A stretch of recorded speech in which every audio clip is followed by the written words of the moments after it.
Okay, this isn't the normal type of video I make, but I need to do this because I've got it listed for sale, and I just wanted to do a walk around of the bike, maybe offer some commentary on it.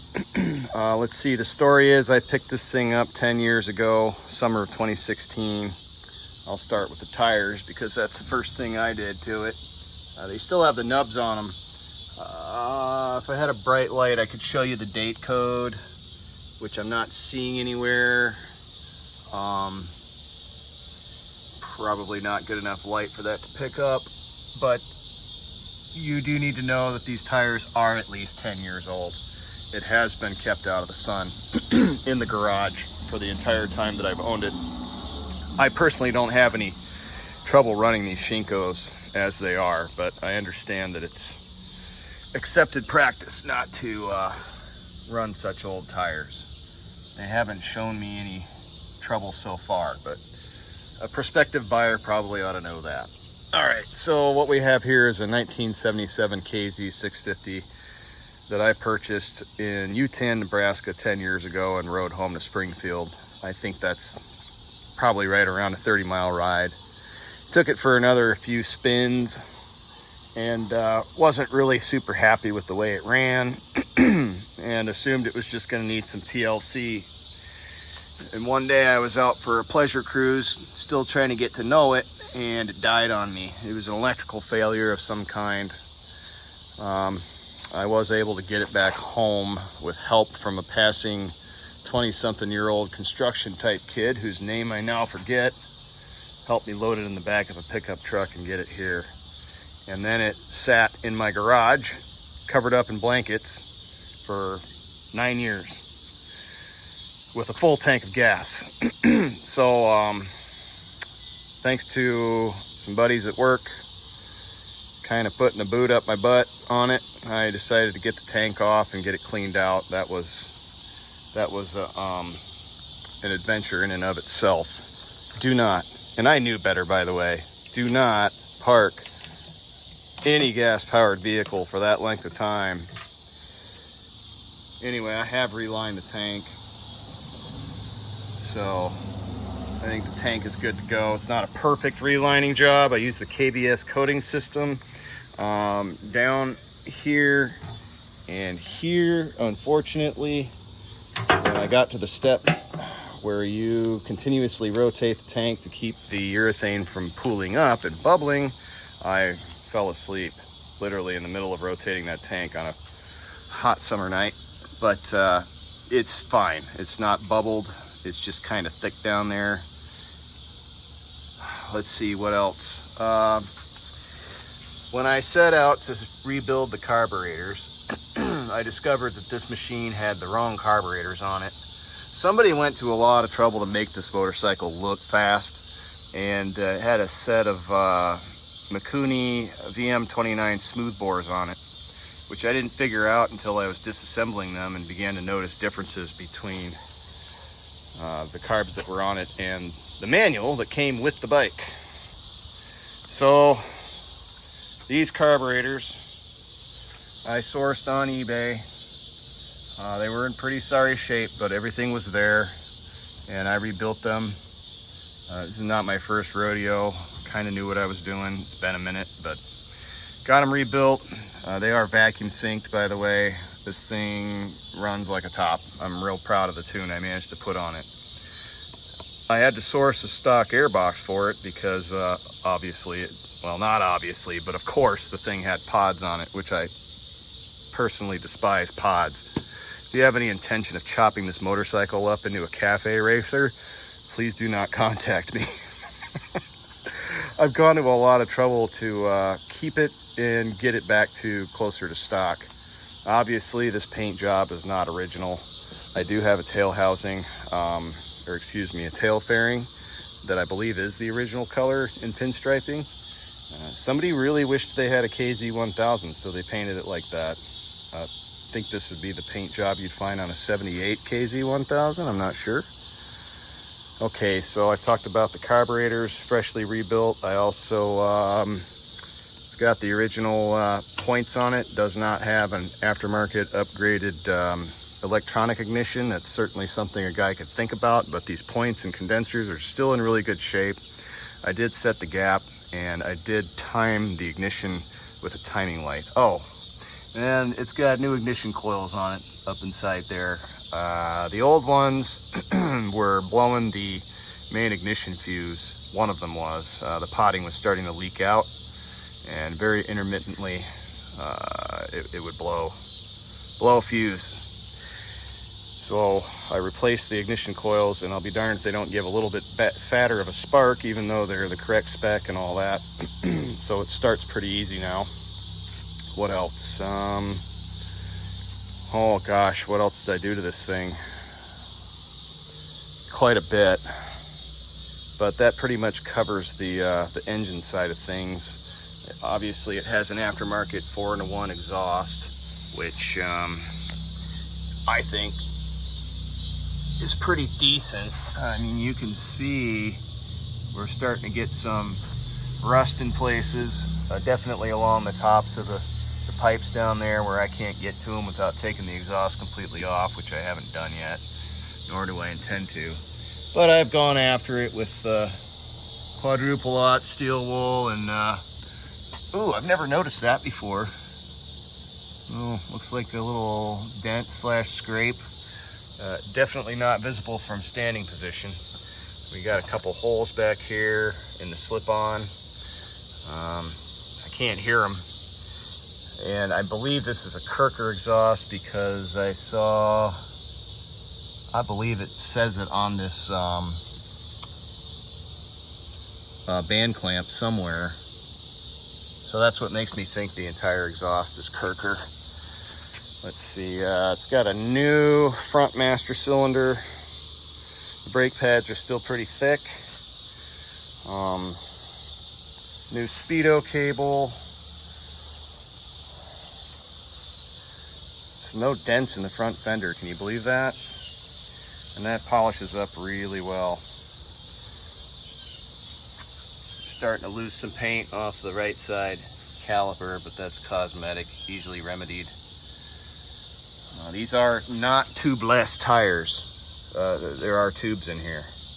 I wasn't sure if it originally had tubes in it, so I put tubes back, new tubes with the tires when I put them on. Yeah, in fact, there's one of the tube clamps. You know, in case you get on the throttle too hard from a stop, you don't want your tube, you know, slipping inside the rim.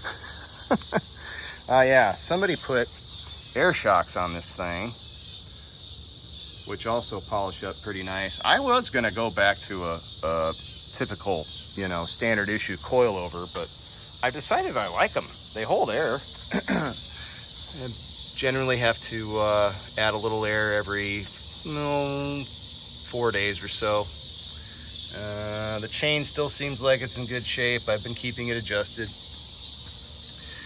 It should be known that this thing right here, which is responsible for keeping the center stand from dragging on the chain, is held by this bolt here, which I had to furnish.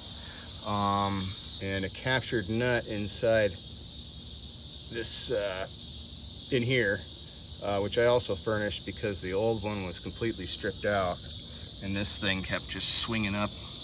Every time I came off the center stand, it would swing up and allow the center stand to drag on the chain. And that's the only provision for keeping this thing, other than maybe taking it off, which looks pretty easy to do. What else on this side? Oh, gosh. I mean, everything could, the engine case is a little scratched up in spots. Could probably use a polish. What do I need to tell you over here? Oh, petcock. The original petcock was a manual petcock, meaning non-vacuum, but it was no good. And replacements are unobtainium. I did a little research and I figured out that a Suzuki petcock has the correct hole spacing for this tank, so I purchased one, but it's a vacuum petcock, so I just ran vacuum off that vacuum sink nipple over there on the number 2 carb. Okay, so there's your vacuum. It barely clears that down tube there, the fuel hose and the vacuum line. So, it's not rubbing enough to bother me. I just kind of keep an eye on it. And as you might be able to see up in there, I do have an inline filter. That's kind of handy for, you know, checking to see if you actually have fuel going down to the carbs. These plastic Half Moon camshaft seals are new. I put new ones on when I had the valve cover off to check the valve lash, which is all in spec. New spark plugs.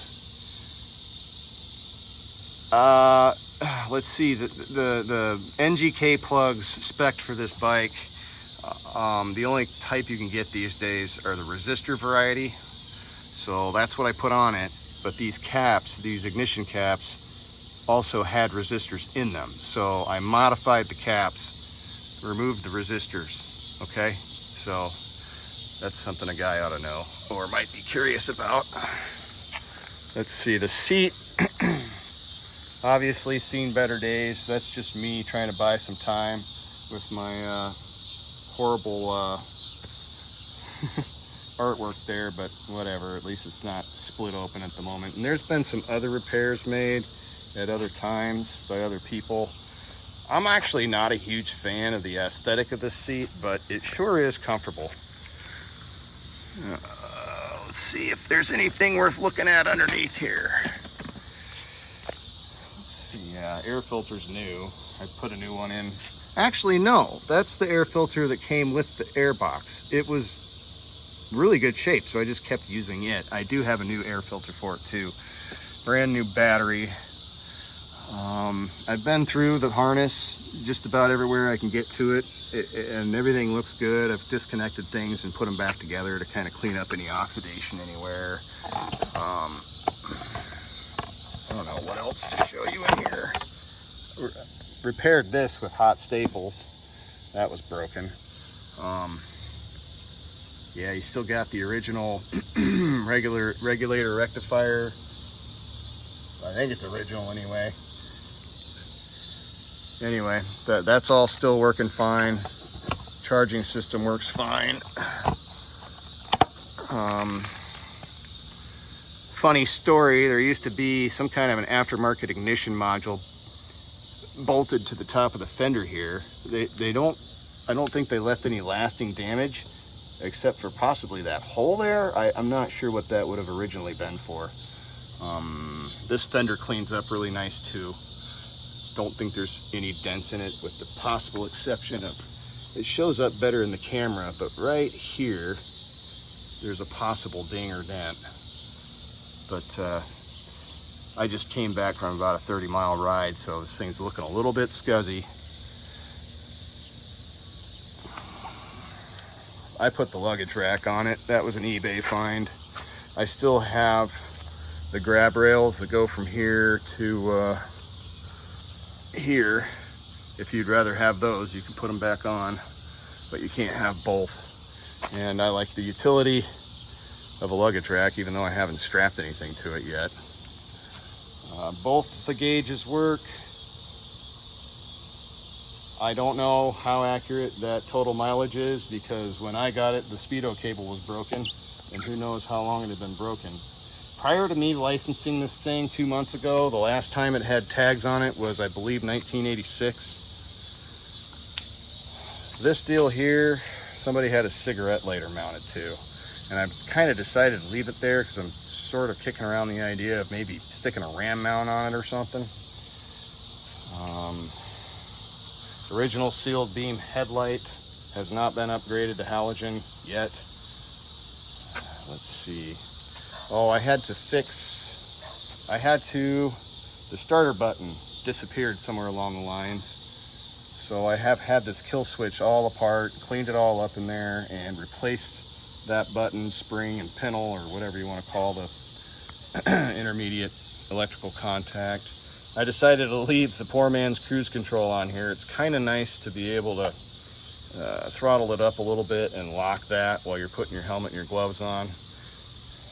You know what I mean? Get it warmed up. Speaking of warmed up, I won't be able to perform a cold start because I just got back from a ride, but okay, so I just wax the heck out of this all the time. Just trying to preserve what's left of this tank and keep the rust away. You can see where there's paint chipping away around the edges, especially if I had the tank off, I could show you the bottom. I wouldn't call it surface rust as much as patina. Okay, so you got that sort of thing going on. These look actually worse in the video than they do in real life, but you ought to know about it. Original recessed tank badges. And I'm trying to show you, I don't know what I'm trying to show you right there. Let's see.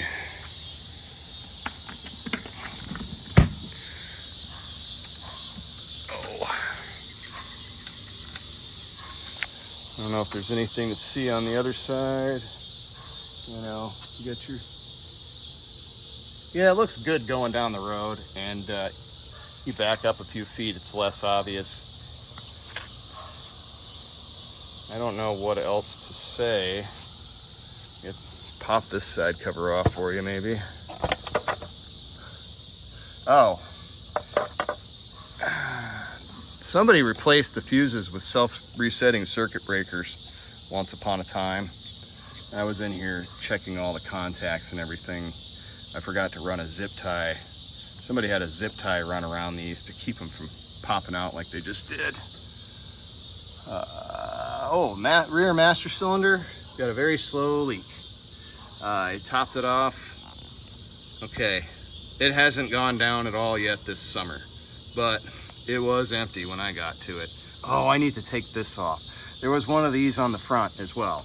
I have no idea what it is. I think it's another Go Fast modification that somebody made. I wonder if it's a brake fluid cooler or something. So they've got a heck of a strain on this brake line, and so that guy is actually supposed to be where that guy is, and this is supposed to be in the trash unless somebody wants it. I will take that off and make sure I bleed it out, but the brakes work great in my opinion for for what it is. Yeah, I should leave this side cover off to, well, I'll remember. I gotta run a zip tie around that fuse box.